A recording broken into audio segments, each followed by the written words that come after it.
Katie, in this video, we're going to be going over the perimeter lockdown at small forward. So, what you will need is, of course, go to the building, choose small forward, do whatever, blah, blah, blah, with the numbers and shit right there. So, you go shooting and finishing. And so, then you go straight speed. Just go straight for speed. Strength in this game does not matter. I repeat, it does not matter. The only time it matters is never. Because you can live without having strength in this game. Unless you're center, then you need that. But so I'm gonna do that. Actually, no. I'm gonna do 43 right here. Yep. So, alright, and we're gonna drop this to 78 right here, so that so that you can have extra badge points that go towards defense. So pretty much on defense, you can pretty much level out everything else. Yeah.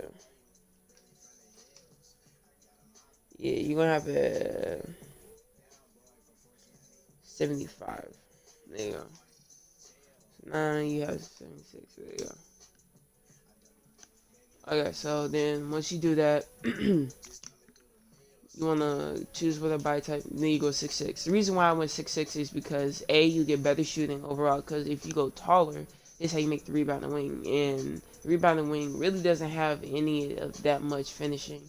The speed on it is okay, but like the lateral quickness, the perimeter defense on it is lackluster because your speed is not going to be able to keep up with a guard that often or that well. So it's going to be -1 for almost every single category, defensive category, because since you are shorter for like blocks and rebounds, but we're going to fix that for like interior defense and the block and the rebounding stuff. We're going to be able to fix that. Playmaking, I'm not really a ball handler.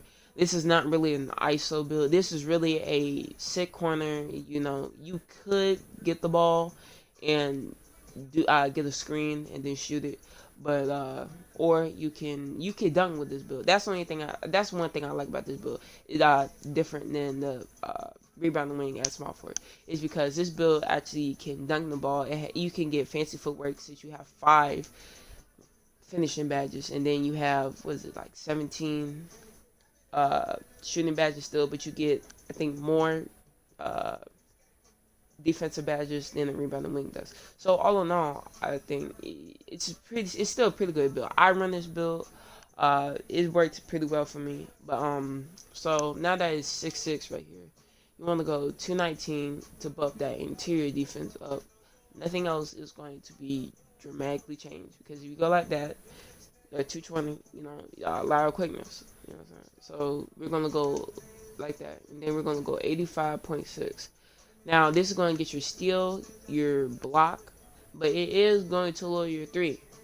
Now, if you don't want that to happen, you could shorten your arms and make the shooting on this build pretty well. But for me, I still play defense. And to be honest with you, steal is one of the most overrated or over exaggerated attributes in this game. Because you can still get a bump steal even though you have a low steal. Steal in this game really doesn't make sense that often, because you can still get Hall of Fame pickpocket and still probably do the same amount. Or, you know what I'm saying? But that's pretty much it. If we went like this, then we'll pretty much have the same wingspan as a rebounding wing. So you went 85.6, so that you can still shoot, you can still steal the ball, you can still block, and that's it for that. Now, you can choose either of these takeovers. I chose lock takeover. If you really want to have fun, you can choose slash and takeover, but you don't get contact dunks, so you wouldn't going to get that.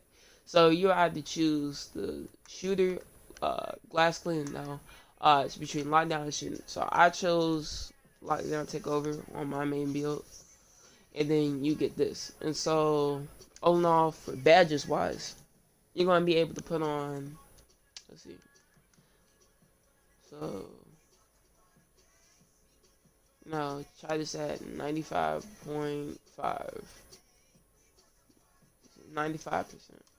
So, you're going to be able to get contact finisher if you want it, but usually you'll probably get fancy footwork, because you're not really focusing on that. You want to have Slurry Finisher, or you could do Relentless Finisher or Giant Slayer. Now that's a really good badge. So you could go like that.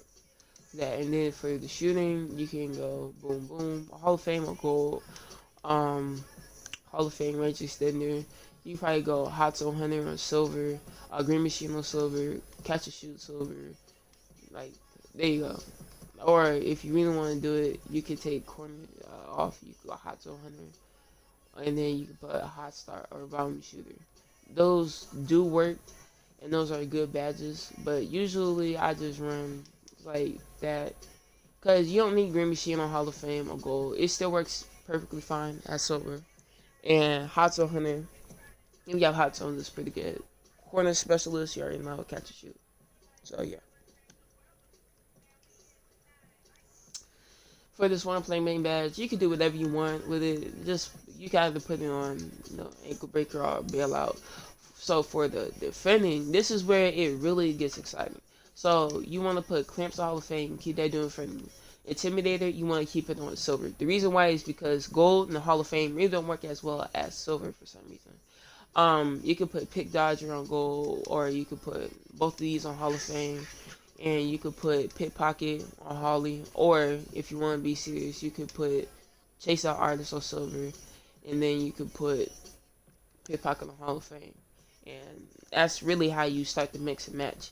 Like if you wanna play center, if you really wanna play center with this build, and if you really trying to reach, and you really trying to get up there with centers, put on Rebound Chaser, Hall of Fame, Rim Protector, go box out. Depends on your guard. If you put brick wall, if you guard ISOs, then it really wouldn't matter. Pogo stick, yeah, you put down Hall of Fame, and then you could probably put this on Chase Out Artist. So you could run that as a center build on this, but you really don't want to play this as a center because it doesn't have the height to like get up there and contest like a rebounding wing would. That's what makes rebounding wings so well, is because they have the ability to guard the center, the power forward, and the small forward. And shooting guard, point guards are kind of difficult because they're just faster than you and they're going to speed boost. So you can put this on gold, you put that silver, Hall of Fame right there, and then put that right there, and then boom, boom, and then that's all you're gonna need for this. So this is basically, that's pretty much it for the Perimeter Lockdown. It's a pretty good build. For a jump shot, if you want to use it, you can use 38 with Zach Levine. I'm gonna do a video on that. It's a good jump shot. You know, if you're saying corner, you can green it from top of the key. It's a pretty consistent jumper when it comes to just shooting all around. And I came up with it because, how I came up with it is by, I was sitting there and I was wondering how I could improve shooting, because I really, in truth, really, I don't really shoot that well. But I figured out how I can make a jump shot that suits me and what I need, because everybody's way of shooting and the way that they want to time their jump shot, or the need to time their jump shot, is different. So if you use a 38 is probably the easiest to green. You can use 98. I've seen some people use Trey Burke. I've seen people use like a lot of mixed match combo.